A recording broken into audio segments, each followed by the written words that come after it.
Stock and flow variable, इन दोनों में difference क्या है? एक होता है स्टॉक वेरिएबल, एक है फ्लो वेरिएबल। सबसे पहले तो वेरिएबल का आपको पता होना चाहिए, वेरिएबल और कांस्टेंट में डिफरेंस पता होना चाहिए। और वेरिएबल ऐसी क्वांटिटी या ऐसी एंटिटी जो टाइम टू टाइम चेंज हो रही है, उसकी वैल्यू फिक्स नहीं है, वेरी करती जा रही है, वो वेरिएबल है। अब वेरिएबल आगे दो तरह के, एक स्टॉक एक फ्लो। स्टॉक वेरिएबल जो किसी एक गिवन या पर्टिकुलर पीरियड ऑफ टाइम में उसकी क्वांटिटी फिक्स रहती है, फिर अगले स्पेसिफिक पीरियड ऑफ टाइम में वो चेंज हो जाती है, लेकिन उस टाइम दौरानिये के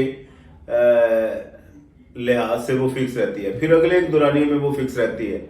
लेकिन फ्लो वेरिएबल वो कॉन्स्टेंटली चेंज होता रहता है, उसका आप ये नहीं कह सकते कि ये किसी एक स्पेसिफिक टाइम पीरियड में फिक्स हुआ है, थ्रू आउट चेंज होता जा रहा है। मिसाल के तौर पे कार है, कार का वेट ये स्टॉक वेरिएबल है, लेकिन कार की स्पीड ये फ्लो वेरिएबल है। इसी तरह कोई पानी का टैंक है, उसमें पानी का टैंक का जो वेट है वो स्टॉक वेरिएबल है, लेकिन उसके अंदर पानी की जो क्वांटिटी है वो फ्लो वेरिएबल है। तो मेरा ख्याल है ये स्टॉक और फ्लो वेरिएबल का डिफरेंस आपको समझ में आ गया होगा। खुदा हाफिज।